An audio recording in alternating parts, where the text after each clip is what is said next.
Estado ng Mountain Province PNP ang number 2 most wanted person provincial level sa kasong paglabag sa Section 11 and 12 ng RA 9165 sa Luna, La Union nito lamang Nobyembre taong kasalukuyan. Matagumpay ang operasyon dahil sa pagtutulungan ng mga operatiba sa pangunguna ng Boco Municipal Police Station, katuwang ang Mountain Province Police Provincial Office at ang Police Regional Office 1. Arestado ang akusado sa bisa ng warrant of arrest na inihain laban sa kanya noong ika-29 ng Oktubre taong kasalukuyan sa Bontoc Mountain Province na walang inirekomendang piyansa sa paglabag sa Section 11 ng RA 9165 at may inirekomendang piyansa naman sa paglabag sa Section 12 ng RA 9165. Matapos basahan ng kanyang mga karapatan sa salitang kanyang naiintindihan, dinala ang akusado sa tanggapan ng pulisya para sa tamang dokumentasyon at wastong disposisyon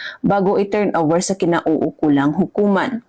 Ang matagumpay na operasyon ay patunay sa dedikasyon at determinasyon ng Mountain Province PNP sa kanilang sinumpang tungkulin na mas paigtingin ang kampanya kontra kriminalidad at panagutin ang mga may sala sa batas upang mapanatili ang kaayusan at kapayapaan ng komunidad tungo sa isang bagong Pilipinas. Mula dito sa rehiyon ng Cordillera, ako ang iyong PNN correspondent, Patrolwoman Jomaline Kakaninding, alagad ng batas, tagataguyod ng Balitang Pulis.